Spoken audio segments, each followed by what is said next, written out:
Então, agora sim. Vocês estão visualizando minha tela? Estou compartilhando aqui o slide da nossa aula. Todos conseguem ver? Uhum. Ok. Então, hoje, irmão, nós estamos falando aqui sobre a nossa aula 5, que fala sobre bases bíblicas do aconselhamento. Então, nós já fizemos uma boa travessia nas últimas 4 aulas sobre o que é aconselhamento cristão, a quem se destina o aconselhamento cristão, quem pode, quem não pode aconselhar. Nós fazemos um pouco de comparação do aconselhamento cristão e com o trabalho terapêutico, né? Nós falamos um pouco sobre isso desde a primeira aula, nós temos falado bastante sobre isso. E nós aprendemos que durante a questão terapêutica, e o terapeuta, o psicólogo, o psiquiatra, ele tem o seu compromisso maior com o quê? Com as técnicas da terapia, com a ciência, então com aquilo que ele aprende durante o seu curso, então ele tem um manual a ser seguido durante as seus atendimentos psicológicos, terapêuticos, e ele, de certa forma, não pode fugir muito disso, né? Nós falamos bastante sobre isso, que ele tem esse manual para seguir, então ele não pode ter muito envolvimento com a pessoa que ele está atendendo. Se for um parente, é indicado que uma outra pessoa fora da família atenda esse parente para que ele não tenha esse envolvimento emocional. Ele não pode passar as suas convicções religiosas, as suas convicções de regra de fé. Ele está ali para trazer o quê? Para trazer esse paciente, novamente, ao seu bem-estar físico e mental. Ele está ali para trazer o paciente isso. Né? Ele está ali para fazer com que o paciente se sinta melhor consigo mesmo, com a sua vida, tenha uma boa visão da sua vida, do seu entorno, e muitas das vezes também para tratar questões quando é depressão, questões patológicas, traumas.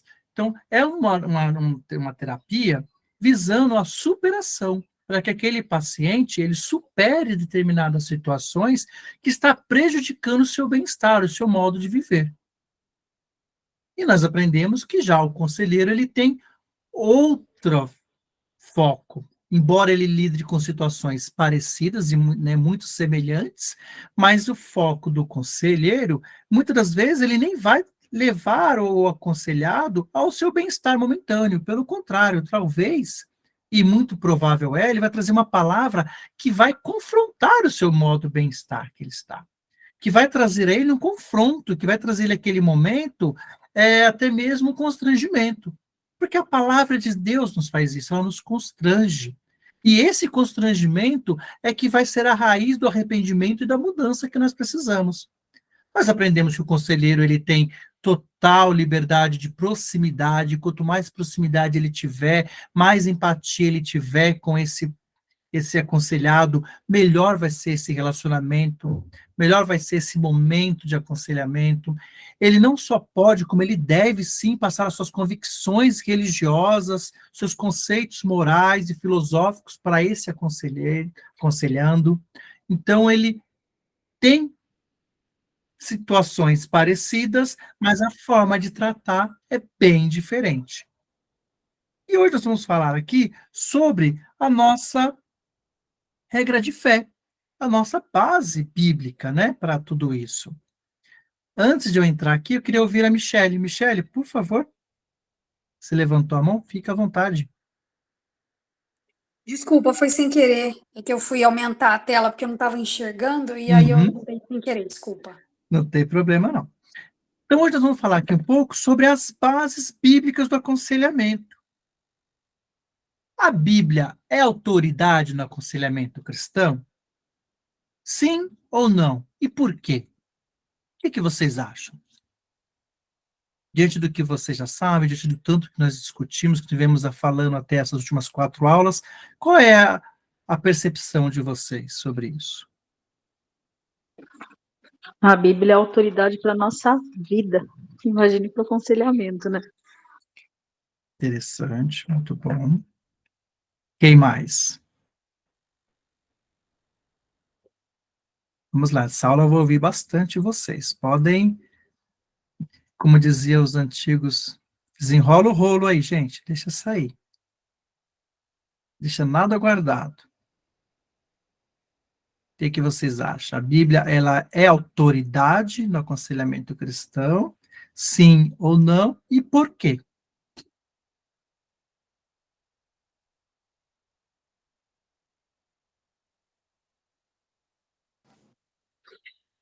Sim, porque ela é a nossa regra de fé e tudo está ali completo. Porque se nós seguimos uma regra de fé, que é a Bíblia, no aconselhamento nós temos que falar de acordo com o que está na palavra, que está nela, né? É o que eu acho. Sim, muito bom. Que mais não sei se era a Aline ou se era a Michele. Quem estava aí abrindo o microfone para falar, pode ficar à vontade.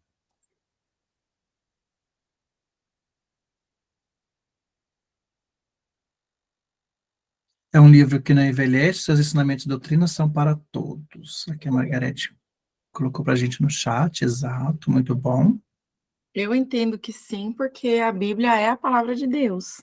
Eu vou fazer um aconselhamento cristão, eu preciso estar embasada na palavra dele. Então, ela é autoridade porque ela é a palavra de Deus. Ok. Uma Margarete, quer falar alguma coisa?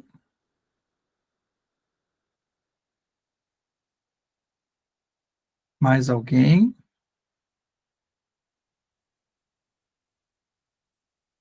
Vamos lá, irmã Margarete, fica à vontade. Oi, professor. Boa noite a todos e graça e paz. Amém. Nós vemos que desde o princípio, a criação de Deus, nós, né, fomos criados por Deus, éramos chamados de criatura, né? E para isso que Jesus Cristo se revelou. Aí recebemos ele como filho de Deus, nosso irmão, e por Jesus Cristo nós fomos feitos filhos de Deus. E como eu posso dizer, desde do primeiro homem, tudo já existia. O pecado veio, trouxe, como que eu posso dizer? Trouxe tudo o que é contra os preceitos de Deus. Isso já existia lá atrás. Não é coisa de agora, sabe? Não são problemas de agora. Sempre existiu. Todos os problemas de hoje em dia sempre existiram. Então, a Bíblia é para todo momento, para todo tipo de pessoa, raça, língua. É isso, professor. Obrigada. Isso porque ela não queria falar, vocês estão vendo, né, gente? Vocês estão vendo. Isso que é bom a gente forçar um pouquinho e pegar, né? Todas as contribuições foram muito positivas, muito boas, muito certas, né? Mesmo quem deu uma frase mais simples, né? Que falou sim, como a irmã Cida falou sim, e disse que é a palavra de Deus. E é interessante esse ponto que eu vou falar agora. Parece ser muito óbvio, e é óbvio. A Bíblia, ela é autoridade no aconselhamento cristão. Por quê? Porque ela é a nossa regra máxima de fé e de vida. Ela é o nosso manual. Assim como o terapeuta, ele tem a ciência, ele tem em seus livros, ele tem em suas pesquisas, os seus manuais, as suas regras, ele tem o seu código de ética lhe conduzindo como que ele deve realizar suas terapias, como que ele deve atender os seus pacientes. Dentro do aconselhamento cristão, nós também temos o nosso manual, que é a Bíblia Sagrada, que é a palavra de Deus. E por quê? Porque ela é a palavra de Deus. Simples assim. Essa é a resposta mais simples. Por quê? Porque ela é a palavra de Deus. Somente ela é a palavra de Deus. E é interessante falar de autoridade, porque, infelizmente, muitas pessoas, e até muitas das vezes nós já tivemos esses momentos, ou podemos estar passando por esses momentos, de nós não termos a Bíblia como autoridade, mas termos uma outra pessoa como autoridade. Para alguns, O Papa é sua autoridade cristã. Para outros, o seu pastor é sua autoridade cristã. Para alguns, o seu líder de conexão é sua autoridade cristã. Ele transfere essa autoridade a uma outra pessoa para ser autoridade para ele. Ele faz dessa pessoa o seu chamado guru espiritual. Quando a própria palavra de Deus nos ensina diferente. A Bíblia não ensina que o pastor é nossa autoridade sobre nossa vida. Aí aqui eu vou explicar para vocês, para que não fiquem dúvidas.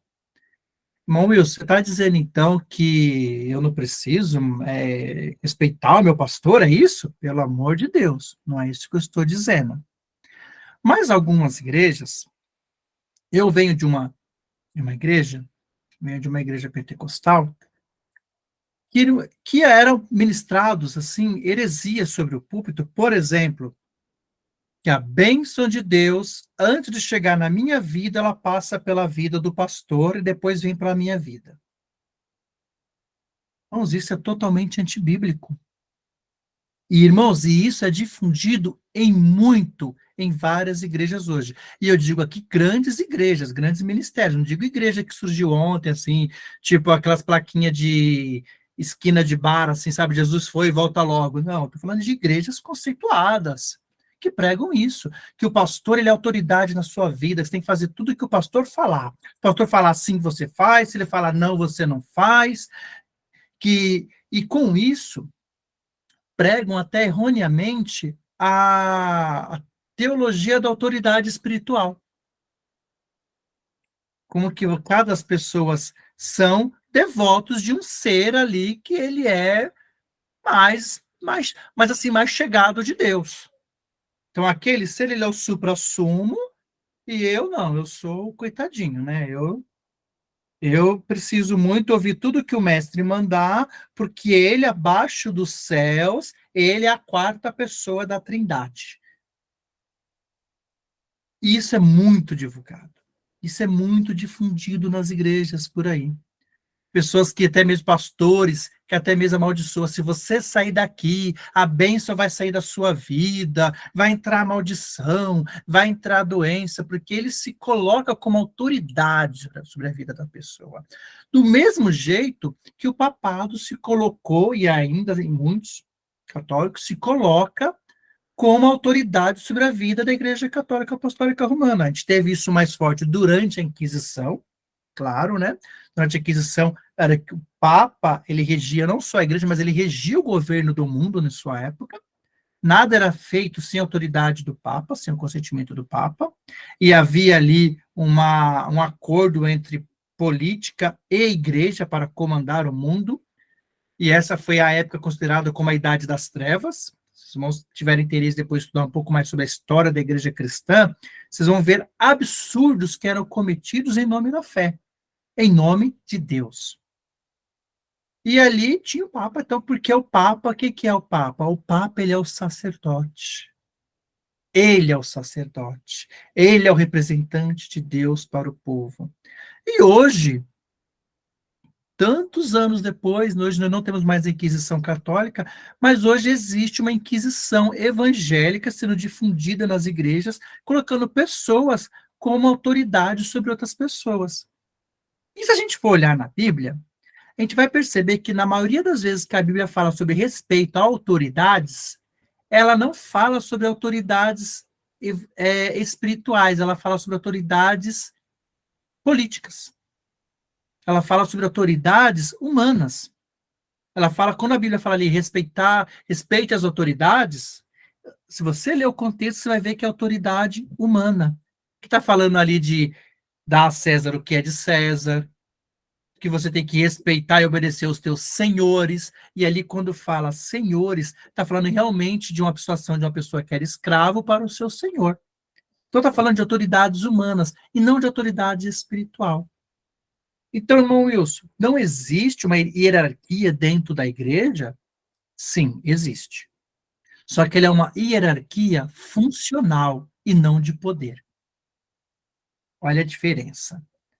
Então, ela é uma hierarquia funcional e não de poder. Qual é a diferença, professor? Hierarquia funcional é de função.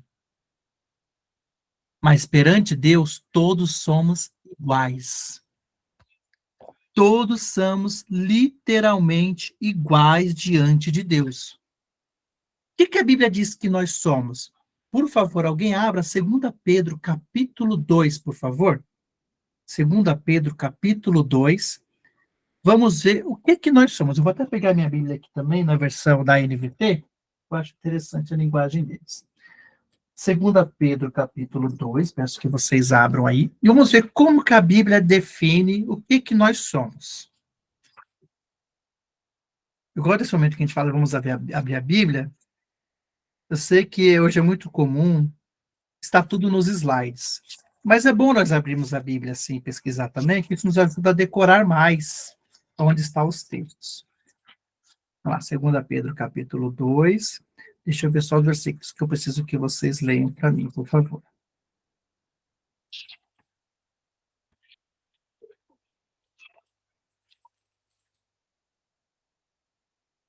Ah, perdão, tá? É 1 Pedro. Perdão. 2 Pedro é um outro texto muito interessante que eu li esses dias e aí ficou na minha memória.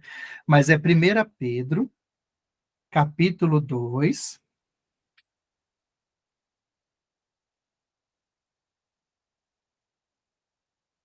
Ó, o verso 4 e o verso 5. Quem pode ler para mim, por favor, esses dois versos?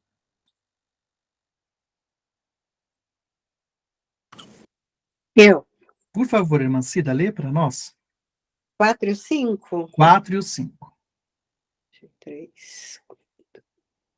À medida que se aproximam dele, a pedra viva, rejeitada pelos homens, mas escolhida por Deus e preciosa para ele. Vocês também estão utilizados como pedras vivas na edificação de uma casa espiritual para serem sacerdócio santo, oferecendo sacrifícios espirituais aceitáveis a Deus, por meio de Jesus Cristo. Amém, maravilha. Alguém gostaria de ler na versão que tiver ali a revista corrigida? Só para a gente confirmar, quem tiver a Bíblia leitura Almeida corrigida, ou Almeida atualizada também. Puder ler também, só para a gente ver, porque ela vai falar a mesma coisa, mas vai ter algumas palavras diferentes. Quem pode ler para nós?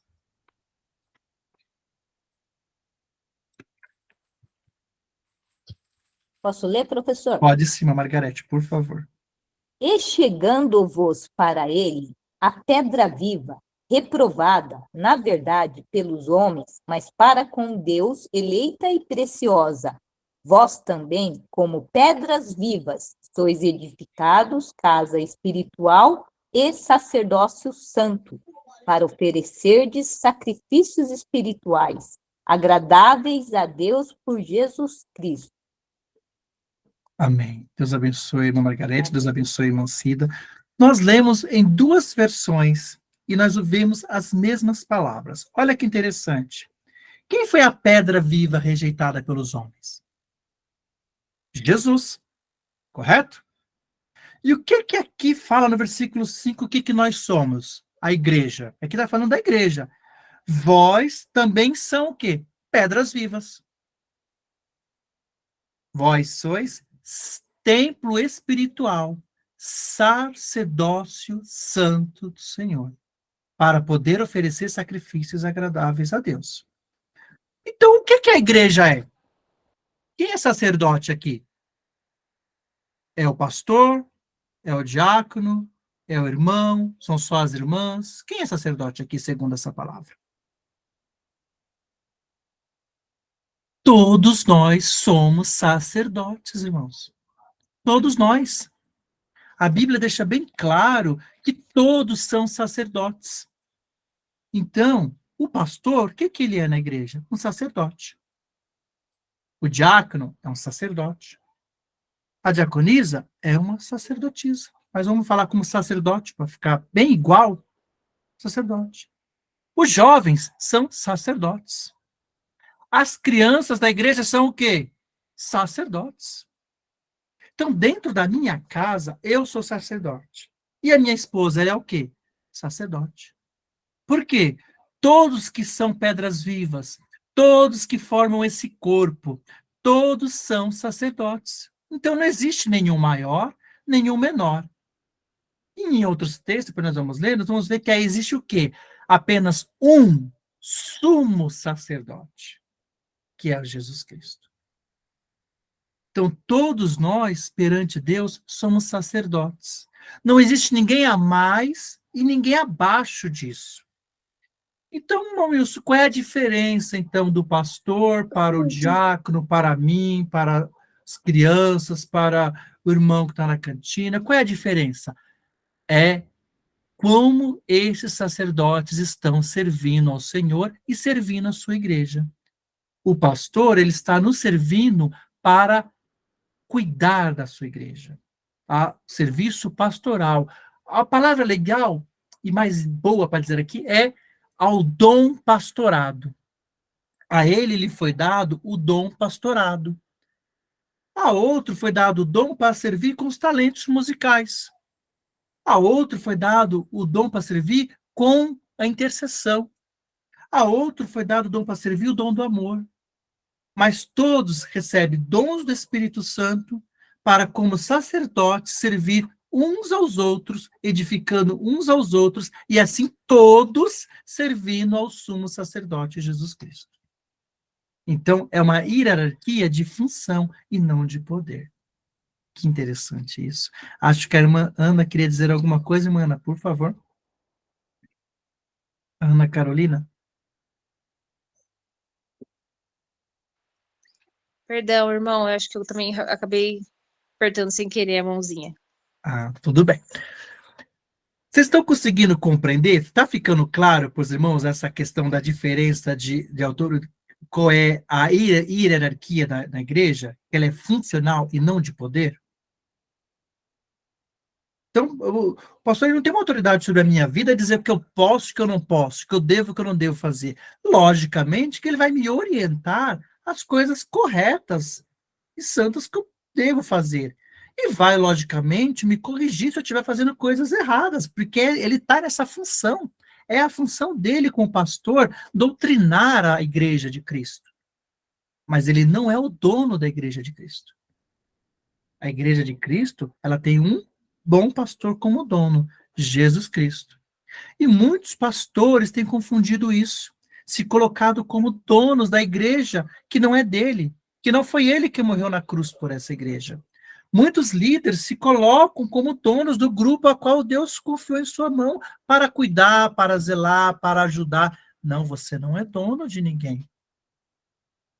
E isso é bom, na verdade, porque isso nos tira de nós esse peso de responsabilidade de achar que nós mudamos a vida das pessoas. Não, nós não mudamos a vida de ninguém. Nós lutamos todos os dias para mudar as nossas vidas, de forma que elas se tornem vidas agradáveis a Deus. As outras pessoas nós podemos aconselhar, nós podemos orientar, nós podemos orar, nós podemos ajudar. E é o que cada um faz dentro da igreja do Senhor. Diz a própria palavra do Senhor que a cada um o Espírito Santo deu dons para cada um segundo o que for útil para o crescimento da sua igreja. Então, os dons que Deus dá para a irmã Cida, não é para a irmã Cida se gabar, olha, porque eu tenho esse dom, olha esse dom, que olha, todo mundo me admira pelo dom que eu tenho, porque quando eu canto, quando eu toco, quando eu ensino, quando... Ah, porque o irmão Márcio, ele tem um dom maravilhoso, e aí o dom não é para ninguém guardar para si, e ninguém usar para se gabar, para se vangloriar, ou até mesmo para menosprezar e para se sobrepor sobre os outros. Não. O dom que Deus dá à irmã Cida, ao irmão Márcio, a Aline, a Kedma, a mim, a todos nós que pertencemos à igreja do Senhor, é para servirmos melhor a igreja do Senhor. Então, por isso que na igreja não existe ninguém sem nenhum dom. Não existe. Talvez a pessoa não saiba ainda qual é. Mas pelo menos um dom todos têm. para servir a igreja do Senhor. E com isso ter o crescimento da igreja do Senhor. Perguntas, alguma dúvida? Quero agora para vocês perguntarem, se tiver alguma dúvida, se eu não expliquei bem, por favor, fique à vontade. Vocês tinham essa visão, não tinham essa visão? O que vocês têm a dizer?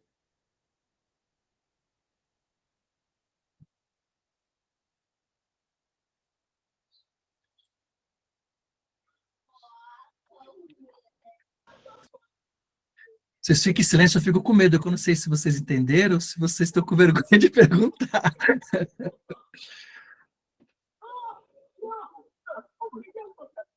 Não, essa questão que você falou de, né, que todos nós somos sacerdotes, eu acho que isso foi ótimo, porque assim, é, fica muito aquela questão de jogar tudo em cima do pastor. A gente tem pessoas na igreja que é proativas, alguns outros não, mas não deixa de impedir que a gente faça alguma coisa, né? Cai naquela coisa assim, tá lá na igreja, de repente chega uma pessoa diferente, e aí todo mundo acha que sempre é o pastor que tem que acolher. Não, a gente como cristão tem que acolher a pessoa que chegou, né? Ficar, não aparece ninguém, não aparece o pessoal da recepção, não aparece as mulheres, não aparece ninguém, mas Deus, tipo assim, é você que eu quero que seja usado. Não é o ministério de recepção, não é as mulheres ou os mais idosos, que geralmente são mais receptivos. É você, jovem, que está sentado aí atrás, a pessoa chegou, então crie coragem, vá, você é o sacerdote, você tem que recepcionar as pessoas. Então, acho que às vezes na nossa comunidade cristã, todo mundo joga tudo para cima do pastor, então para os líderes. E aí você é a pessoa que pode edificar a vida da pessoa e você deixa de edificar porque você ficou com vergonha, com medo, sei lá, com receio. A partir do momento que a gente é chamado, que a gente aceita Cristo, a gente está disposto no reino. E disposto no reino a servir, seja do jeito que for. Né? Se é recepcionando alguém, se é limpando um banheiro, se é acolhendo uma pessoa, sabe? Então, esse lance que você falou agora de todos cristãos, cristãos são sacerdotes, eu escrevi isso aqui no caderno, é real, sabe? E aí fica tudo mais leve, fica muito mais fácil de levar as coisas dentro da igreja, né? E a gente está disposto a servir e facilita para todo mundo, né? Até a vida do pastor, porque é tanta gente para cuidar, não tem como ele cuidar de todo mundo, Exato. né? Então, achei muito importante sua fala de questão de a gente é sacerdote. E pegando o gancho do que a irmã falou, Maline, muito bom o que a irmã falou, mas eu vou querer ouvir mais um pouco de vocês. Muitas das vezes, a gente não faz, e fica pensando, cadê o pastor, cadê a pessoa da recepção, como você deu alguns exemplos, porque a gente se menospreza e acha que é dever do outro. Não, mas isso é o diácono que tem que fazer. Não, mas isso é o presbítero que tem que fazer. Não, mas aquilo ali é só a irmã da limpeza. Não, mas aquilo ali é o grupo do vagalume que cuida das crianças. Não, todos nós somos sacerdotes. Você não é nem um pouquinho inferior ao pastor e nem tão pouco superior. E o pastor, mesmo sendo pastor, ele não é superior a você. Ele é igualzinho a você, igualzinho a mim. Perante Deus, o nível é esse. Todos aqui no mesmo nível.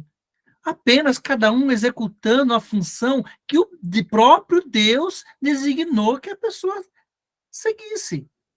Foi Deus que chamou, no nosso caso aqui da Bíblia, o pastor segundo para ser o nosso pastor, e está ali para nos doutrinar, direcionar, transmitir a palavra de Deus, tem essa responsabilidade, mas foi o mesmo Deus que me chamou para servir na mesma igreja que esse pastor segundo. Para servir nos dons que ele me deu para mim servir. Quer seja estar aqui ensinando, por exemplo, no NEP, quer seja ontem à noite estar servindo no Ministério Start, né, recepcionando as pessoas que estão vindo para nossas igrejas, quer em um outro domingo estar servindo no departamento infantil, ministrando para as crianças, quer seja um ministério que eu admiro, mas que eu dou um valor enorme, é o ministério das pessoas que limpam a igreja. que estão ali, que limpa o banheiro, que lava, que prepara, limpa aquele chão, limpa aquele espaço onde eu vou passar, onde eu vou pisar e vai estar um local limpo, um local cuidado. Eu vou sentar no banco, aquele banco ali vai estar limpo, vou poder sentar, não vou sujar minha roupa.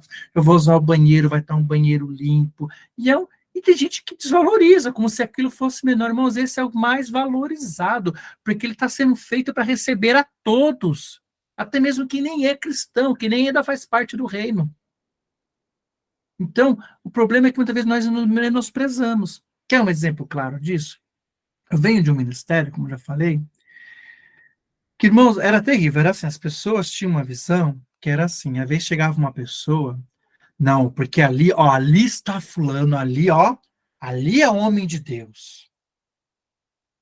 Ó, aquela é uma mulher de Deus, olha, aquele ora, como ele jejuma, fulano ora, quando prega o céu se abre, olha ali vai um homem de Deus, olha, ali é uma irmã de Deus, é uma irmã de oração.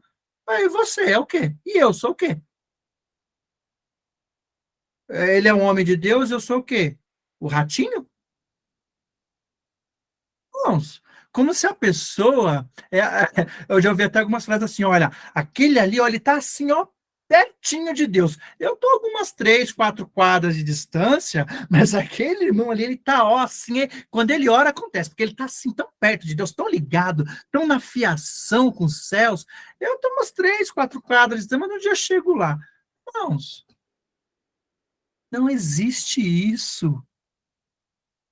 Ninguém está nem mais, nem menos perto de Deus. Deus, como se Deus tivesse para algumas pessoas um carinho maior, um amor maior, como se Deus amasse mais o pastor do que o irmão que está sentado no último banco, como se aquela pessoa fosse mais. Irmãos, isso não existe. Deus ama todos nós da mesma forma, por igual, nem mais, nem menos. Ninguém é mais ou menos querido de Deus. Eu já vi até alguns irmãos dizer isso, não, irmão, você é muito querido de Deus. Irmãos, todos nós somos queridos de Deus. Deus nos amou tanto a mim, quanto a vocês que me ouvem, quanto ao pastor, quanto a grandes e grandes pastores que tivemos, por exemplo, Billy Graham no século XX, Calvino e tantos grandes homens que foram homens estão até hoje, que são assim, bons representantes do ministério de Cristo, que escreveram livros maravilhosos, que nos traz grandes ensinamentos. Quando Deus decidiu amar a cada um deles, foi no mesmo momento que Deus decidiu amar a mim e a você. Foi quando ele decidiu amar a humanidade. O mesmo sacrifício que foi feito por eles, foi o mesmo sacrifício feito por mim, por você, pela criança que está lá na igreja, pelo aquele que acabou de se converter hoje. Foi o mesmo sacrifício, no mesmo momento, no mesmo instante, nem mais, nem mesmo. Não teve um Jesus maior que morreu pelo pastor e um Jesus menor que morreu por mim ou por você. Todos somos amados da mesma forma e estamos na mesma distância de Deus. Ninguém é mais nem menos diante de Deus. Todos somos iguais. E pela sua graça, Deus ele nos dá esse título maravilhoso de sermos sacerdotes de Deus. Que no tempo de Israel, poucas pessoas eram sacerdotes. E havia um sumo sacerdote que adentrava aonde estava a Arca da Aliança, no Santo dos Santos. Hoje o véu se rasgou. Todos somos sacerdotes. Todos temos passe livre para falar diretamente com o Pai através do único mediador que é o Espírito Santo. Falamos diretamente com o Pai, falamos com Deus, falamos com Jesus. Na mesma hora, no mesmo instante, Ele nos ouve. Não precisa de um intermediador. Não precisamos. Também a bênção, a sua bênção não passa pela vida de ninguém. Ela vem direto de Deus para você. A sua oração vai de você direto para Deus. E a palavra de Deus, ela sim, ela é a única autoridade na minha vida e na sua vida e de todos os cristãos, independente da função que exerce na sua igreja. Os irmãos estão compreendendo? Alguém mais gostaria de comentar alguma coisa sobre isso? Tem alguma experiência que já viu, já presenciou? De uma Kedma? Eu entendo que parte dessa percepção que é uma parte que eu considero saudável, é a parte onde a gente reconhece que determinadas pessoas têm mais facilidade numa área. Por exemplo, se me colocarem no Ministério de Louvor, vai ser uma desgraceira. Não vai ser uma Tamo tragédia. junto, irmã. Não vai funcionar, porque não é o meu dom esse, né? Não faz sentido aqui. Mas é cientificamente comprovado que a questão da voz, ela é treinável, ela é aprendida, mas não está no meu campo de desejo me dedicar o meu tempo, dedicar a minha energia para aprender essa habilidade. Mas eu gosto muito da habilidade de aconselhamento, eu gosto muito da habilidade do terapêutico, né, de estudar a palavra e também as questões terapêuticas. Então, nesse ponto, faz sentido até eu escolher pessoas que sejam mais aptas a um assunto. Eu vou contratar alguém para limpar a minha casa. Se ela não tiver uma habilidade específica para isso, não faz sentido, porque fazer mal feito, minha amiga, deixa que eu faço, já tá, entendeu? Já tem um negócio meia boca aqui, mas não é isso que eu estou procurando. Então, de fato, as características, elas precisam ser valorizadas, e quando eu tenho um assunto específico, eu preciso procurar alguém que me atenda naquela demanda. Então, até onde eu sei, por exemplo, o pastor Kleberson, ele é especialista em aconselhamento de casal. Então, se eu tiver um problema de relacionamento, vai talvez fazer muito mais sentido para mim procurar uma conversa com ele, porque é a área de maior interesse, onde ele se destaca ali. Isso não significa que ele não é apto para me aconselhar em outros assuntos, só que tem um viés para esse lado. E na questão da oração especificamente, Wilson, eu acho que nós todos, de modo geral, entramos numa área de vitimização, onde eu perco a capacidade de orar até por mim mesmo, e eu delego o tempo todo isso para o outro, como se de fato o outro tivesse mais poder, e não é esse o fato.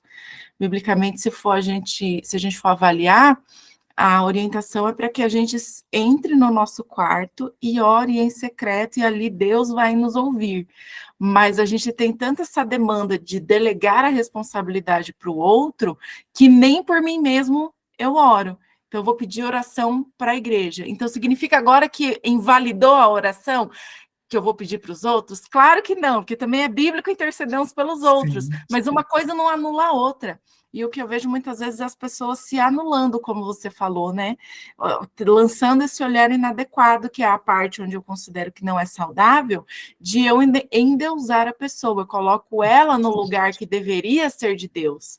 A idolatria é de Deus, mas não, eu coloco lá o pastor, porque por algum motivo eu acho que ele tem uma oração mais forte que a minha, e o ponto não é esse, né? Muito bom. Isso mesmo. Depois eu vou comentar uma parte da oração, mas eu queria ouvir um pouquinho mais vocês. Quem mais tem alguma coisa para comentar, por favor? Ou se para alguns também ficou choque, não está claro, né? Por favor, fique à vontade. A irmã Amanda, por favor. Boa noite, pessoal, a paz. Amém. Gostaria de fazer um comentário, né? Achei muito interessante o que você falou sobre a questão do pastor não ser uma autoridade, sobre as nossas escolhas, né, pessoais na nossa vida. Eu acho muito legal a gente poder falar isso abertamente numa classe como essa, né? Com tantas pessoas, abrindo a mente das pessoas para isso, porque o que acontece hoje em dia, graças a Deus, não na nossa igreja, né? Mas o que acontece hoje em dia, como já aconteceu comigo em uma antiga denominação que eu fiz parte, é que as pessoas vivem uma verdadeira seita, né? Onde elas prestam culto aos homens sem perceber, né? De uma forma racional. Então, muito legal a gente poder abrir a nossa mente nesse sentido, né? De entender que a autoridade sobre a nossa vida é o Senhor, a palavra dele, e não um pastor. Então, achei muito legal, vindo de uma realidade como essa, né, que eu falei, e já passei por isso, então, e eu fiquei por 8 anos, assim, com a minha mente fechada, sem saber que eu estava, na verdade, numa seita, que isso não era o correto, e aí, buscando conhecimento, ali dentro mesmo, a minha mente foi sendo aberta, foi onde eu vim parar na PIP, e fico muito feliz, assim, de a gente poder falar sobre isso abertamente aqui na chamada.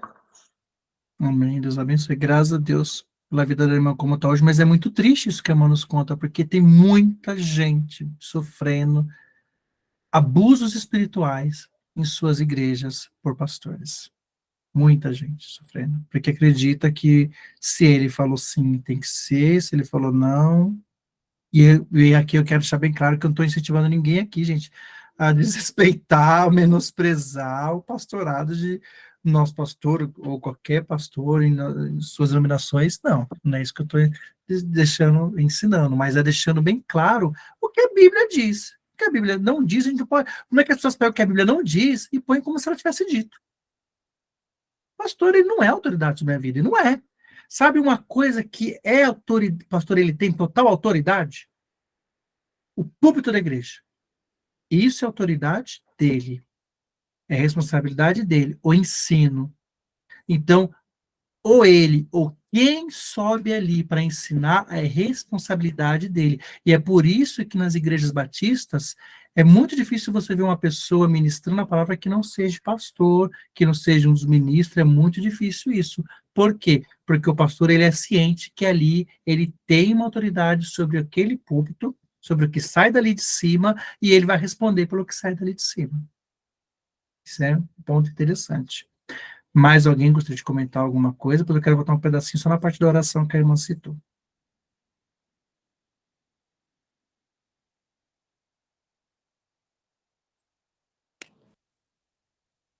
Irmã Michele, por favor.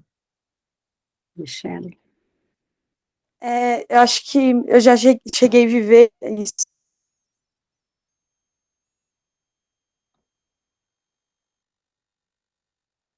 Michele, sua voz está cortando. Não sei se é só para mim. Se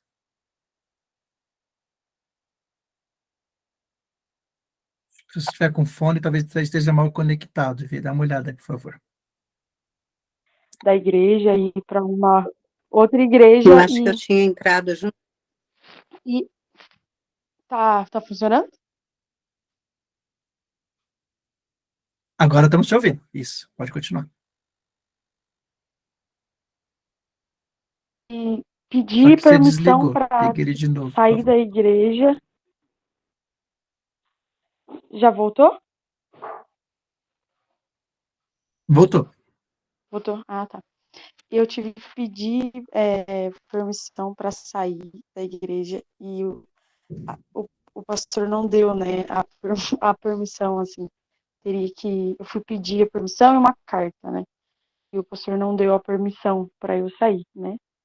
Mas, no caso, eu cheguei a sair, e por isso que eu tô lá na PIB, mas essa questão sobre a autoridade que o pastor tem sobre as pessoas, existe sim muitas igrejas, assim. Isso acaba aqui prendendo as pessoas, né?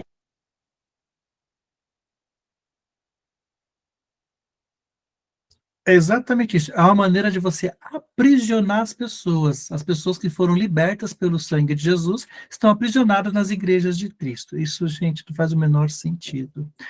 Eu lembro de situações, pastor, assim, que se você não ia estar no culto, você ia congregar em uma outra igreja, tem que pedir permissão, porque hoje eu vou visitar um parente, eu vou congregar em uma outra igreja hoje. Irmãos, nem liberdade de você congregar em um outro local você não tinha.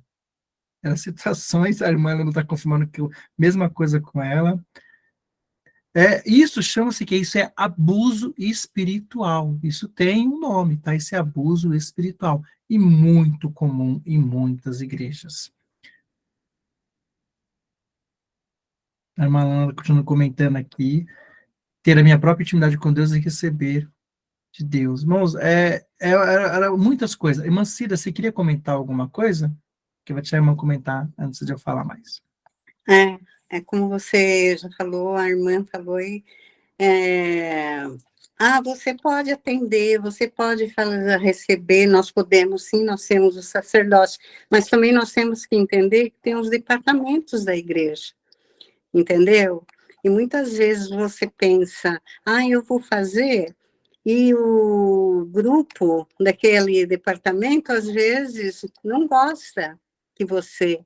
Eu já passei por isso, sabe? De chegar, querer fazer tudo, e eu me sentia, assim, um pouco, assim, isolada, porque, como se diz, aqui já tem gente para fazer, eu entendi assim, mas tudo bem. E E é difícil também, porque muitas igrejas, como você falou, está judiando muito dos membros. Os pastores, eles se sentem o dono da igreja, dono dos membros.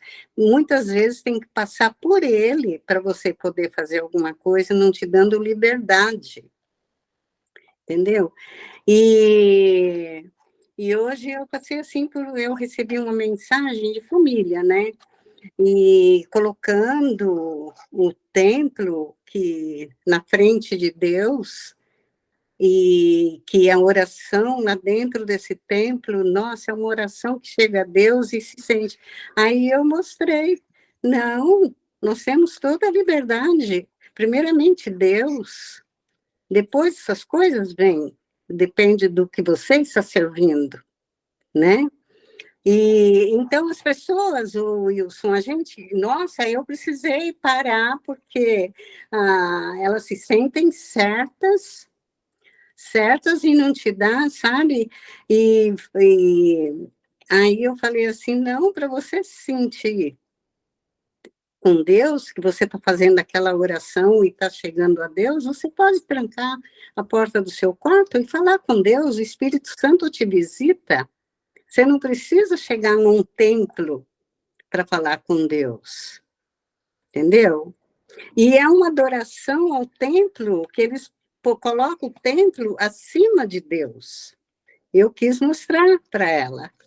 E ela rebatia, eu precisei ficar quieto como não jogar pérolas aos porcos, né? E então é isso, Wilson, muitas vezes, então você está vendo isso, essa falsa doutrina, né, seitas, que a pessoa está tão bitolada, tão cega, sabe, eles não aceitam como, eu tenho um sacerdócio, o sacerdócio é somente do presidente, né, o presidente tem um sumo sacerdócio, ele recebe as orientações de Deus e passa para você, entendeu? Então, aí, eu precisei parar, porque eu falei, Senhor, que prova! É difícil você falar de Deus para uma pessoa dessa, porque ela está bitolada nas explicações do que a igreja passa para eles, eles seguem direitinho ali, entendeu? E agora eles adoram até a nossa mãezinha, que é a mãe de Jesus Cristo. Então, é muito difícil isso, e o seu passeio hoje, e sabe, é parente, então você tem que dar um basta e orar, e pedir a Deus sabedoria para quando novamente conversar, como eu estou fazendo o curso, você tem um alicerce para poder falar com a pessoa. Desculpa, eu acabei interrompendo, irmã, pode falar. Eles seguem fielmente como salvação da vida deles. Entendeu? Tá, pode falar agora. Segue, infelizmente, isso, culpa da maior parte disso, a gente ter isso, principalmente no catolicismo, e a gente ter isso nas igrejas evangélicas, as questões que eu disse dos pastores, esses abusos. Nosso país, ele é um país que ele tem uma herança muito mística, por conta desse catolicismo que a gente recebeu desde a época da descoberta do nosso país. Então, a gente recebeu muito essa questão de que tem que ter uma pessoa, tem que ter um lugar. Então, eu tenho um local santo, uma pessoa santa que eu tenho como referência para eu poder me aproximar de Deus. Então, isso é muito enraizado na cultura brasileira. Então, mesmo para aqueles que já são evangélicos, que já saíram desse catolicismo, ainda tem isso enraizado no seu subconsciente. Então, quantas pessoas acreditavam que eu tenho que ir para a igreja para orar? Por que você vai para o culto hoje? Eu vou buscar a minha bênção. Você vai para a igreja para buscar a sua bênção. Tanto que a gente tem o costume de, vez de a gente falar que a gente vai para o culto, a gente fala o quê? Que vai para a igreja. Mas a Bíblia diz que nós somos a igreja. Aquele templo, aquelas 4 paredes que a gente se reúne, é apenas o que a irmã disse, um local, um templo. Mas quem é a igreja? É nós. Nós somos a igreja. E nós também somos o templo por ser a igreja. E a própria palavra de Deus diz que Deus não habita em templo feito por mãos de homens. Olha que coisa maravilhosa. Ele habita dentro de nós, que somos carnais pecadores. Por isso que somos santificados em Cristo Jesus, para que o seu Espírito habite em nós. Então, na verdade, nós não vamos para a igreja. Na verdade, apenas nós nos reunimos como igreja num local. Que pode ser lá, em um templo, denominado local para isso, como pode ser na casa de qualquer pessoa, pode ser em qualquer lugar. Jesus não construiu nenhum templo. Pelo contrário, ele rasgou o véu do templo para que todos pudessem ser esse templo. Olha que interessante. Não, ela falou que Jesus servia no templo. Mas isso por quê? Porque as pessoas elas não leem a Bíblia e ela segue aquilo que ela recebe do seu guru espiritual que ela ouve. Então, a gente tem que ter muito mesmo cuidado e paciência para ir conversando e mostrando na Bíblia, bem devagar, uma coisinha pequena por vez, porque senão você acaba entrando em discussão. E discussão aí não é o caminho. Se a pessoa estiver pronta a te ouvir, aí você fala. Do contrário, você não entra em discussão, porque senão vai ser vãs discussões que só vai trazer mais afastamento do que proximidade para o evangelho. Então, essa herança mística, isso ficou nas pessoas. Então, eu tenho alguém que ora por mim, porque agora eu entro na parte da oração que eu falei que eu ia falar. Então, a pessoa está com um problema, está com uma dificuldade, ela é serva de Deus, é um servo de Deus, o que ela faz? Ô, irmão, ora por mim, porque, olha, minha mãe está assim, olha, ora por mim, porque eu preciso de um emprego, ora por mim, mas é um tal de ora por mim, irmãos. Eu confesso que eu não tenho muita paciência para esse ora por mim, eu confesso que eu tenho um pouco de resistência a isso. Mas você já orou? Já dobrou seu joelho? Já orou? Porque não tem problema nenhum e ninguém pediu oração para ninguém, nós já deixamos isso aqui claro, né? Você até comentou sobre isso, a intercessão faz parte, nós falamos sobre isso, orar uns pelos outros, tudo. Mas é um tal de ora por mim que é assim, ai, graças a Deus, aí o pastor chegou, ele vai orar por mim. Falei, bom, como assim? Não, irmão, você tem que orar por você. O Deus está aqui. Você pode orar, ele está pertinho de você o tempo todo. Em nenhum momento ele está perto de você. Nós nos afastamos de Deus, mas Deus em nenhum momento se afasta de nós. Então, não que não devemos pedir sim situações que a igreja se reúne, interceda. Isso faz parte, mas não se menospreze. Como se a oração de fulano fosse melhor do que a minha.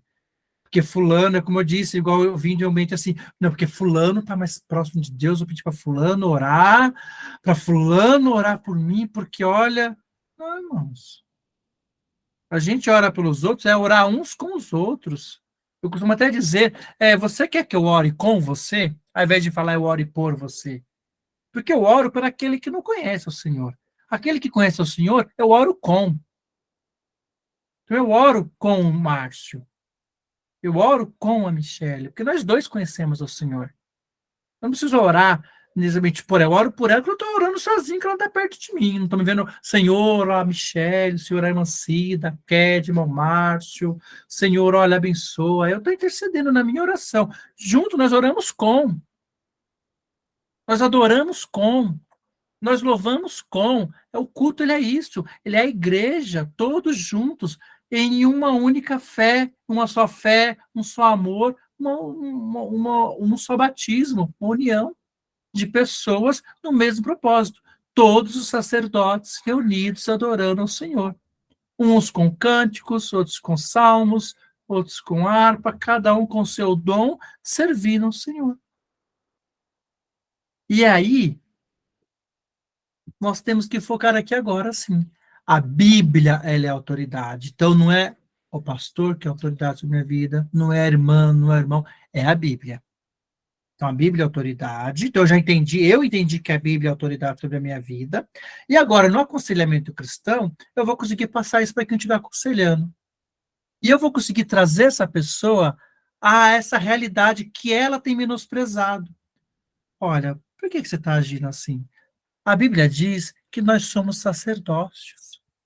Real. Sabia que você é o sacerdote da casa de Deus? Às vezes a pessoa ela nem tem ideia disso, ela nem sabe disso. Ela se vê tão pequena enfundada nos seus pecados, nas suas situações, nas suas dificuldades, que ela não se enxerga como sacerdote. Então você vai lembrar ela, não, olha, você é um sacerdote de Deus. Ele te postou como sacerdote, como filho amado, herdeiro do Pai, co-herdeiro em Cristo. Olha, você vai lembrar ela. Olha, a Bíblia é autoridade. Agora, falando de Bíblia como autoridade, é interessante que tem outros pontos de quando eu vim dessa fé, assim, né, desse outro ministério. Não sei se aqui tem gente que viveu na igreja, eu me entregando a idade aqui, nos anos 90 ou nos anos 80. Não sei se temos aqui alguém que serviu ao Senhor Jesus nessa época, anos 90 ou até mesmo anos 80. Na turma passada eu tinha até quem estava nos anos 80. Irmãos, quem viveu a igreja nessa época, eu vou dizer como é que era essa época. Essa época era assim. Existia muito uso de costumes nas igrejas, principalmente as igrejas pentecostais. Por a falta de conhecimento, então muita coisa que a Bíblia não dizia, mas os irmãos tinham como costume. Então as mulheres não podiam cortar o cabelo, elas só podiam usar saia, não podiam usar calça, os homens tinham sempre que estar de social, então não podia ter televisão, não podia assistir televisão, não podia jogar bola, era tanto não podia ir para o cinema, então não podia, não havia razão para você existir. Mas nós estávamos lá na igreja. O jovem não podia nada, não podia dormir de short, porque o anjo podia vir te visitar à noite. Tem que dormir de calça, tem que cobrir seu corpo. Como se Deus tivesse vergonha do nosso corpo. Olha que absurdo isso. E sabe o que é engraçado? As pessoas obedeciam, elas não questionavam. Porque elas acreditavam que se o pastor estava falando aquilo, porque era. E muitas das vezes, na maioria das vezes nessa época, os pastores que ensinavam, eles não ensinavam porque eles queriam controlar ninguém, não. Eles ensinavam porque eles acreditavam que aquilo era assim mesmo. Era a falta de conhecimento mesmo bíblico, era o legalismo que era muito, imperava muito nas igrejas, e eles passavam aquilo que eles aprendiam, né? Principalmente nas igrejas pentecostais, que o ensino era muito mais raso. E o interessante é que as pessoas obedeciam, a gente obedecia. Quanto tempo obedecia isso? Nossa, muito tempo. Obedecia. E se eu jogava bola, a gente não contava. Irmãos, como era comum diáconos ir nas quadras ver se tinha jovem lá da igreja jogando bola. Para depois ser a reunião da igreja para poder disciplinar o jovem que estava jogando bola. Era muito comum essas coisas. Aí o tempo passou, como diz a música, eu sofri calado, e nós chegamos aos dias atuais. Irmãos, os dias atuais ele é totalmente diferente. Nós temos uma visão muito melhor do que aquilo que de fato é pecado e aquilo que não é, graças a Deus por isso. Por contrapartida, você diz para a pessoa hoje, olha, a Bíblia diz que o sexo antes do casamento ele é pecado porque ele é fornicação. Ah, mas eu penso diferente. Ah, mas eu acho que não é. Ah, mas o irmão está dizendo isso, até entendi o que o irmão disse, mas eu entendo diferente. Umas pessoas questionam demais. Questionam tudo. Então, todo mundo, até porque nós estamos numa época de redes sociais, onde nas redes sociais todo mundo é doutor, você já reparou isso? Nas redes sociais todo mundo é especialista em medicina, todo mundo é especialista na ciência, todo mundo sabe de tudo, porque a pessoa ela leu duas linhas de algum assunto, ela acha que ela é especialista. Então, todo mundo é especialista em tudo. E as pessoas se tornaram questionadores. Então, às vezes, você apresenta a Bíblia, você mostra os argumentos, a pessoa continua, ah, mas eu penso diferente, eu acho que não é assim. E aí, como é que você responde? Como é que você responde para essas pessoas? Simples, irmãos. Usa a autoridade de quem tem autoridade, a Bíblia. Você fala, mas por que, irmão Wilson? Por que, irmã Kedma? Por que, irmã Cida? Por quê? Porque a Bíblia diz. Eu aprendi isso com um pastor e essa é a melhor resposta. Quando você já aconselhou, já apresentou argumentos bíblicos e a pessoa ainda está te questionando por quê, você responde, porque a Bíblia diz. Ponto final. Não tem mais o que responder, não tem mais. Tem que findar a conversa aí. Porque senão você não vai ter fim essa conversa. Irmã Kedma, por favor. Meus estudos recentes, tem coisa que de fato eu fico nesse lugar aí que você falou.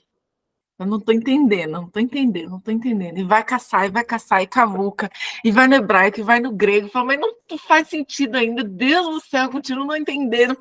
E anos na mesma questão e não entendendo. Até que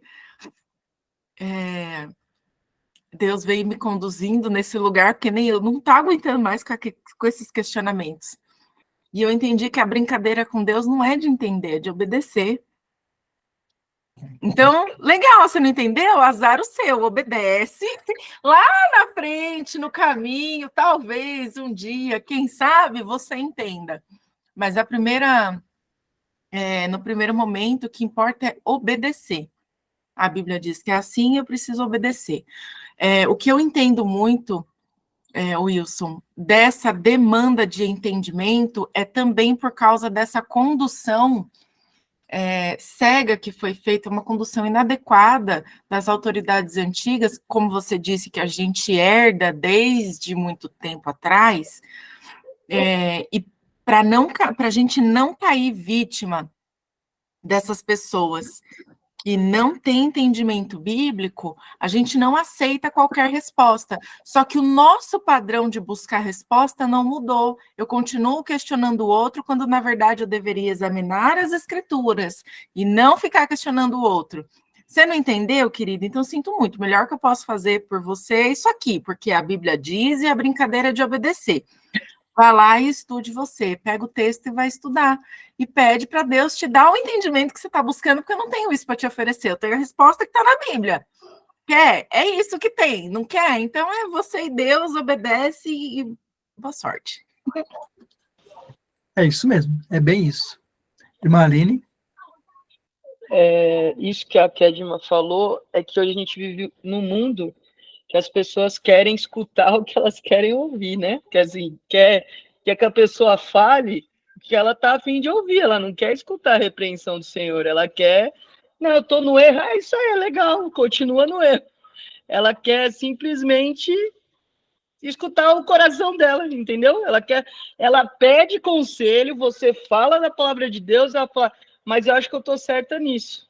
E eu tô falando isso por experiência própria, porque muitas vezes eu tava na lama, e aí eu ia procurar meus amigos da igreja e falava, gente, o que vocês acham? Então, você sabe que você está no caminho errado. Ah, então, mas eu não vou voltar, eu quero continuar aqui. Então, assim, ficar você dando murro em ponta de faca, porque o cara não quer escutar a palavra do Senhor. Ele já está desviado, não tem como, entendeu? E aí, por mais que a gente fale, ele vai continuar no erro, entendeu? Ainda mais hoje, que a galera, quando você fala, igual você falou de obediência, meu, bate forte. E não é só na galera que não é cristã, né? Porque quem não é cristão já tá lá mesmo, então ele não tá nem aí. Agora, quando você bate na igreja sobre falar de obediência, aí você causa um reboliço lascado, porque ninguém quer obedecer a palavra de Deus. Por mais que esteja escrita, escute todo domingo à noite. E você fala, irmão, tem que servir. Quantos textos a gente tem sobre serviço? E a pessoa, tipo, finge que entra no ouvido, sai no outro e tá tudo beleza. E segue a vida desse jeito. Então, aquela história, a gente tem que orar pelas pessoas, né? Que o Espírito Santo trabalhe no coração desse ser humano, porque não adianta. Obediência é um negócio que, sei lá, às vezes eu tenho visto para poucos, cara, porque não tá fácil, não. Você fala, não é fácil, não é um caminho fácil obedecer o Senhor, porque é onde a gente é moldado, a gente é prensado por Deus, né? Deus vai forjando a gente, e parece que quanto mais você se dispõe a obedecer ao Senhor, mais provação vem, e a galera não quer esse evangelho de obediência e molde, sabe? De ser forjado por Cristo. As pessoas querem o que muitos hoje pregam, né? Esses coaches da vida aí, que primeiro eu sou mais importante, e aí vai o egocentrismo e outras coisas a mais. É só isso só que eu queria falar, gente. É exatamente isso, irmã Aline, irmã Kedma. A Bíblia diz, né, em outro texto, não lembro agora qual, que nos últimos dias as pessoas teriam como que comichões em seus ouvidos, ouvindo a verdade, não querendo ouvir, querendo exatamente ter a Bíblia apenas naquele ponto que ela quer que satisfaça a ela. Então, aquilo que é bom para mim, Jesus me ama do jeito que eu sou, isso eu quero. Mas a continuidade, que porque ele me ama, ele sacrificou por mim, me comprou, me tirou, lavou do pecado, para eu viver uma nova vida longe do pecado, essa eu não quero. Eu quero só a parte que ele me ama do jeito que eu sou. Então, as pessoas, por quê? Porque nós somos amantes de si mesmo. É o que a Bíblia diz. Somos amantes de si mesmo. Então, esse obedecer é um confronto. Por isso que eu falei que o terapeuta, ele traz a pessoa para o seu bem-estar emocional, espiritual, e já o aconselhamento, pelo contrário, ele vai confrontar, porque a palavra de Deus vai nos confrontar. Irmã Kedma? E do outro lado, a pessoa que está tentando explicar, a gente vai buscar a resposta em alguém, né? A gente dá a resposta, a pessoa não entende. E aí, quem está do lado de cá, muitas vezes se sente frustrado, porque acha que fez alguma coisa errada, porque não conseguiu explicar. E aí eu aprendi com a irmã Mônica que quem convence não somos nós, é o Espírito Santo. Então, quando nós estivermos nesse lugar de não entender, eu aprendi que a resposta é obedecer. Tudo bem, você não entendeu, obedece. Um dia você entende. E quando eu estiver do outro lado, sendo instrumento ali de resposta, entregando algo para um irmão que veio buscar, não cabe a mim o convencimento, cabe a mim, então, somente passar o conhecimento e não o convencimento. Então, quem vai convencer é o Espírito Santo. Eu passei a mensagem, você entendeu, amém. Se não entendeu, querido, sinto muito, ore. Exatamente isso, meu caro. E nós já falamos isso em aulas passadas, e nós vamos voltar a falar muito sobre isso, sempre vou estar batendo essa tecla. Nós não somos guru espiritual de ninguém. Nós não temos a responsabilidade, presta atenção, de convencer ninguém. Isso é bom que tire esse peso das nossas costas e nos livra dessa frustração. Porque muitas vezes você foi lá, você aconselhou, você falou com a pessoa, e você quer tanto bem dessa pessoa, porque você ama essa pessoa, que quando ela não te ouve, você se sente assim, a derrota. A palavra certa é essa, a derrota. Essa frustração te joga lá embaixo. Você, Senhor, onde que eu errei? O que será que eu falei de errado? O que eu esqueci de falar? Será que eu não usei os termos corretos? Será que eu não peguei os versículos corretos? Irmãos, nós não temos o poder de convencimento. Nós temos que lembrar, primeiro, por isso que sempre essa aula vem para nós. Temos que lembrar primeiramente que nós somos servos de Deus e a pessoa que estamos aconselhando também é uma serva de Deus, por isso que o aconselhamento bíblico é entre dois cristãos. E o mesmo espírito que me convence do pecado é o espírito que vai convencer a pessoa também.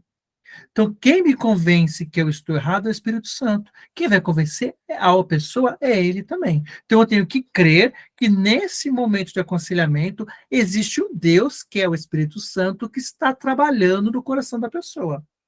Por isso que antes de aconselhar, nós temos que orar pela pessoa. Senhor, trabalha no coração de fulano. Senhor, olha, quebranta esse coração, que ela venha receber a tua palavra, me usa para transmitir os aconselhamentos corretos, mediante a tua palavra, que ela venha estar com o coração aberto, que essa palavra venha surtir efeito. Você vai orar para essa pessoa. Depois você vai simplesmente ter a tranquilidade que você tem que ter e a responsabilidade que é de aconselhar segundo a palavra de Deus. A decisão cabe a ela.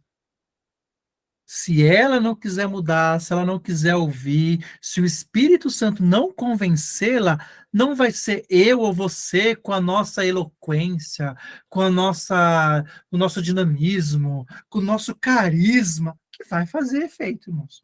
Não é.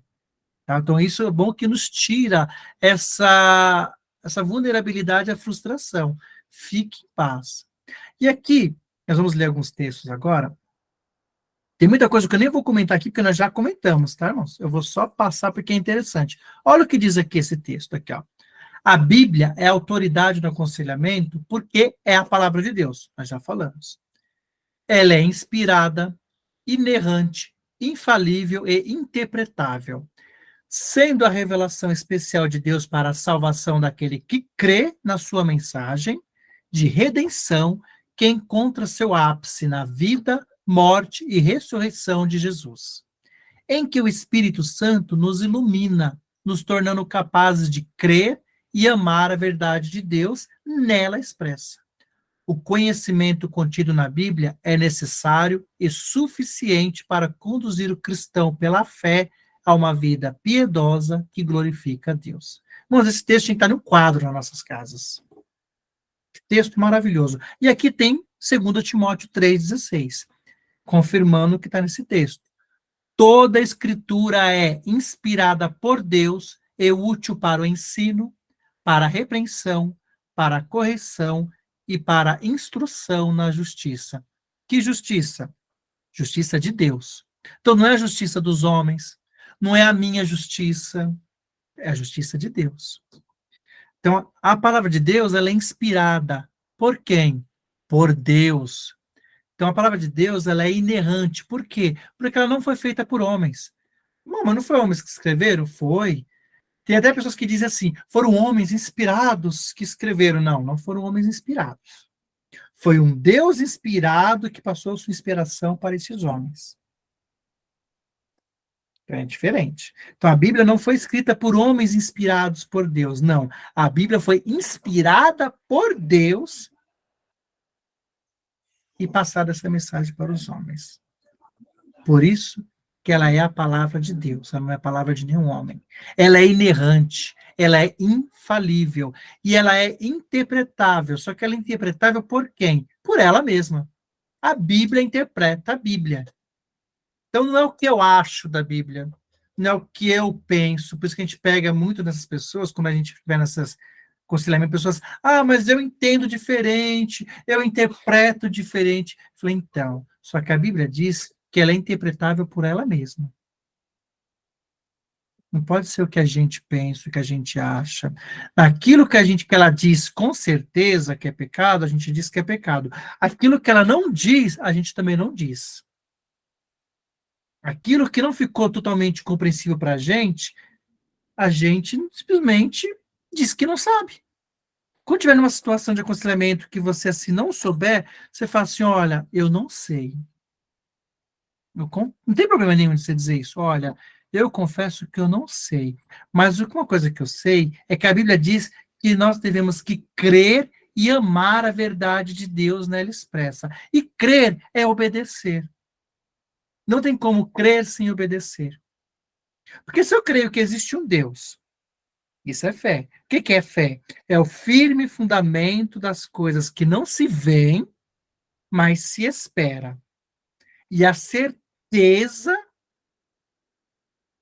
é certeza, é firme fundamento, eu não vejo, mas eu espero. Então, eu não conheço um Deus, não conheço ele fisicamente, eu não vi, mas eu creio que ele existe. Se eu creio nele, então eu creio que ele é Deus, que ele me fez, que ele enviou Jesus para me comprar, que somente ele tem o poder de lançar minha alma no inferno ou de levar para o céu. Então é ele que eu tenho que temer e obedecer. Que a palavra de Deus é a Bíblia e ela foi deixada como regra máxima de fé para a minha vida. Então cabe a mim, se eu creio nesse Deus, obedecer a esse Deus, através da sua palavra. Então, pontos interessantes aqui. Próximo slide, está aqui, tem o versículo de Tito 1:1, que diz assim, Paulo, servo de Deus e apóstolo de Jesus Cristo, para levar os eleitos de Deus à fé e ao conhecimento da verdade que conduz à piedade. E aqui eu quero pegar esse trecho que fala sobre a verdade. E verdade? Não é a minha verdade. Não é a sua verdade. A minha verdade, ela é relativa. A sua verdade, ela é relativa aos seus conceitos, seus valores, suas experiências, as minhas experiências. A verdade de que eu estou aconselhando, ela é relativa. Qual é a verdade que liberta? É interessante que muitas pessoas usam muito esses textos, né? Olha, eu estou falando com você. Em vez de ele aconselhar, ele vai confrontar acusando. Eu estou falando com você, e o que eu estou falando é verdade, e a verdade liberta.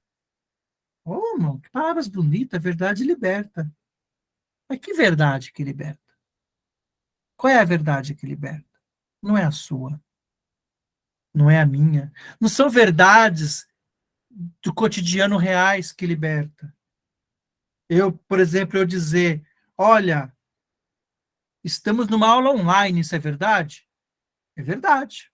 Isso liberta alguém? Não. É apenas uma certeza, convicção real que estamos numa aula online, mas isso não liberta ninguém. Ah, eu dizer que a água é H2O, é verdade? É verdade, a água é H2O. Isso liberta alguém?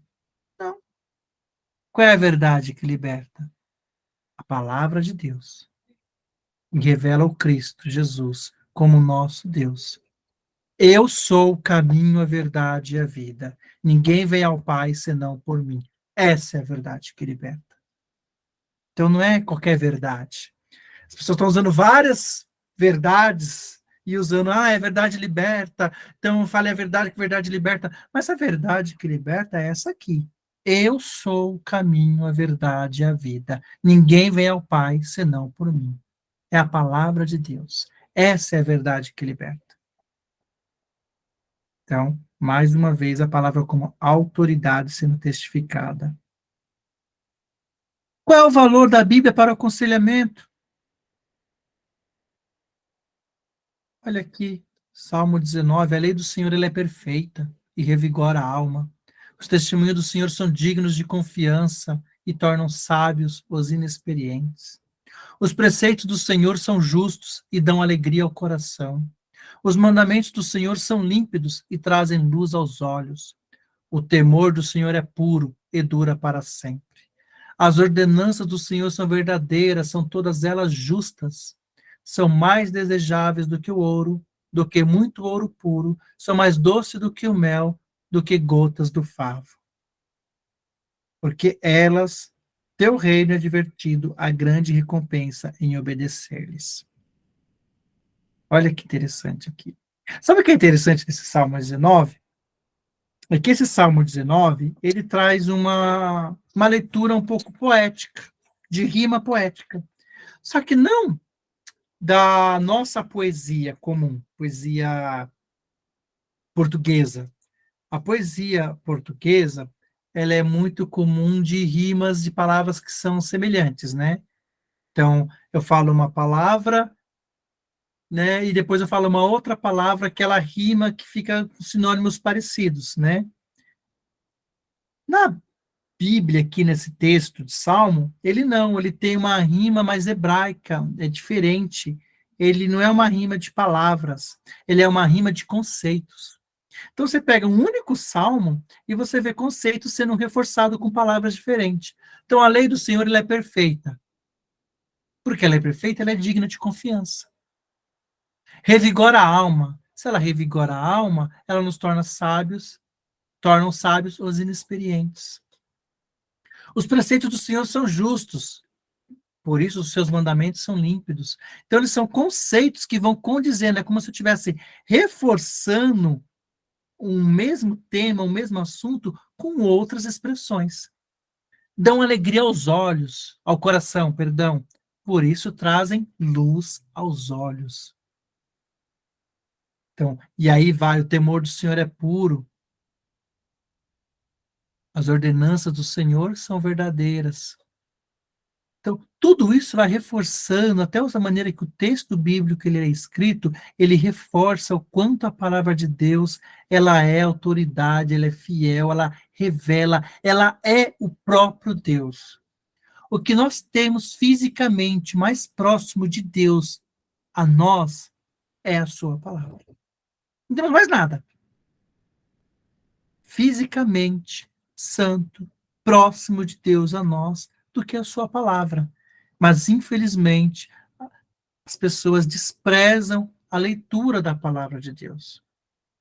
Né? Desprezam o conhecer a palavra de Deus. E preferem ficar se apegando a fábulas que outros passam, conceitos que outros passam, porque passa bonitinho, passa de uma forma convincente, ou passa com muita autoridade. Então, nossa, é Deus mesmo que está falando, olha como está falando.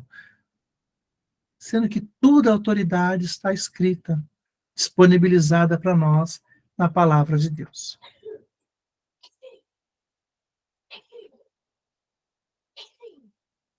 Biblicamente, de quem é o dever do aconselhamento cristão?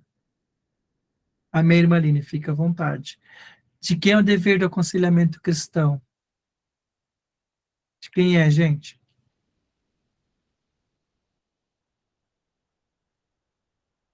Vocês sabem, biblicamente, de quem é o dever do aconselhamento cristão? Do cristão. Amém. Ufa, obrigado, irmã Kétima. Eu fiquei assustado agora, ninguém respondendo. De todos nós, exatamente. Então, todos nós temos o dever de aconselhar de forma cristã e de forma bíblica. O aconselhamento é um dever e privilégio de cada cristão. E a base desse aconselhamento é a palavra de Deus. Nós não podemos ter um aconselhamento cristão que não seja fundado e firmado na palavra de Deus. E é por isso que eu reforço aqui aquele cuidado que a gente tem que ter de quando a gente usar exemplos pessoais nossos. Tome muito cuidado. Por quê? A minha vida, ela pode ser um exemplo para a sua. A sua vida é um exemplo para a minha, mas ela não é regra. Pode ter coisas que você fez em determinadas decisões que deu certo para você. Pode ter situações que eu tomei determinadas decisões que deu certo para mim, mas não quer dizer que isso vai dar certo no aconselhamento para outro. O que de fato vai dar certo e é confiável no aconselhamento para outro é a palavra de Deus. Pode ser que a pessoa chegue ao mesmo conceito de decisão que eu tomei. Como pode ser que ela chegue a um conceito totalmente diferente? Mas se tiver embasado na palavra de Deus, pode ter certeza que a decisão dela vai glorificar a Deus. Esse é o nosso objetivo no aconselhamento cristão. Fazer com que as pessoas tomem decisões baseadas na palavra de Deus que glorifique a Deus em sua decisão. Pode ser até que ela tenha consequências negativas momentaneamente ao primeiro momento por aquela decisão. Por exemplo, pode ser que por uma decisão baseada na palavra de Deus, a pessoa perca até o seu emprego. Vamos supor que ela estava sendo orientada a fazer desvios no seu trabalho, até pelo seu chefe. Mas isso é certo ou errado, segundo a palavra de Deus? Aí você vai dizer para ela assim, olha, a palavra de Deus diz que isso que você está fazendo é roubo. Isso é roubo. Não importa se você está roubando a casa da moeda, você está roubando uma caneta. É roubo. E por ela talvez deixar de fazer isso, talvez o chefe dela demita ela, ela perca o emprego. Ela teve uma consequência boa pela decisão que tomou? A primeira visão, não. A decisão que ela tomou glorificou a Deus? Com certeza. Também não cabe a nós tomar essa decisão. Ela que vai tomar, lembre-se disso. Nós não tomamos a decisão pela pessoa. Nós aconselhamos ela biblicamente, baseado na palavra de Deus. Então, primeiramente, nós lembramos que a Bíblia é autoridade para a minha vida. Quando eu tenho certeza, eu tenho convicção que a Bíblia é autoridade para a minha vida, fica mais fácil eu transmitir isso para a vida do outro. Porque eu vou compartilhar com ele, olha, a Bíblia é autoridade para a nossa vida. Use sempre a palavra nossa. A Bíblia é autoridade para a nossa vida. A Bíblia diz que nós somos sacerdócio real. E como sacerdotes, não cabe a nós viver mais dessa maneira ou cometer mais determinadas atitudes. Então, você está atingindo a atitude que a pessoa está cometendo, mas você está trazendo o princípio que vai atingir o coração. Olha, nós somos sacerdotes. O que vai mudar para ela é a visão. Eu não sou mais um escravo do pecado, agora eu sou um sacerdote de Deus. E porque eu sou um sacerdote de Deus, eu deixo de cometer tais pecados. Ou eu vou renunciar ao meu desejo em cometer tais pecados, porque agora eu sou um sacerdote de Deus. Então eu vou lembrar a pessoa a nossa posição. E como que eu vou lembrar ela? Trazendo a palavra de Deus. Dizendo que é a palavra de Deus. Quem estava na PIB ontem, foi o pós-cursinho feminino, vai lembrar, né, que é aquele louvor que a gente canta muito bom, que diz o quê? Que eu sou o que a Bíblia diz que eu sou. Né? É assim que a gente cantou ontem, né? Quem estava ontem vai lembrar, quem estava ontem à noite, né? Eu sou o que a Bíblia diz que eu sou. E eu preciso lembrar o meu aconselhado que ele é o que a Bíblia diz que ele é. E ele, lembrando disso, vai começar a tomar atitudes diferentes, baseado na palavra de Deus. Meus alunos, eu quero encerrar por aqui. Nós passamos 10 minutos, começamos 10 minutos atrasado, passamos 10 minutos. Foi muito bom esse momento que nós comentamos, conversamos, eu pude ouvir bastante vocês. E eu quero deixar aqui para vocês uma dica de um livro. Vou transmitir aqui para vocês, que é esse livro aqui, ó. Ah, cadê meu livro? O livro sumiu, gente, peraí. Deixa eu achar ele aqui para vocês. É esse livro aqui, ó.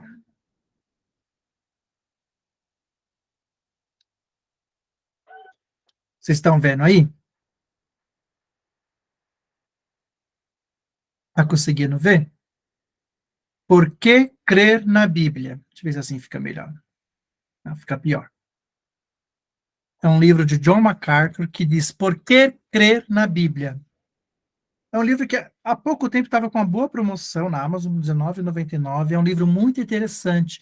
Ele traz muito essas facilidades da gente responder para as pessoas, com essa dificuldade de crer na Bíblia, por que obedecer na Bíblia. Mas esse livro, escrito há tantos anos, há mais de 2.000 anos atrás, você acha que isso faz sentido para a minha vida hoje, no século XXI? Faz. Então, é um livro que nos ajuda a ter essas respostas. Por que a gente tem que crer na Bíblia? Ele ressalta bem essa questão de autoridade bíblica para nossas vidas. Então, fica uma dica, não é leitura obrigatória, tá? Mas é uma dica mesmo de leitura. Eu tenho esse livro aqui, até aqui na minha estante, e fica a dica para vocês. Bom, eu vou encerrar a gravação, e eu queria pedir para vocês, quem tiver alguma opinião, ou quiser comentar alguma coisa, eu abro a oportunidade agora, tiver com alguma dúvida, eu passo para vocês agora.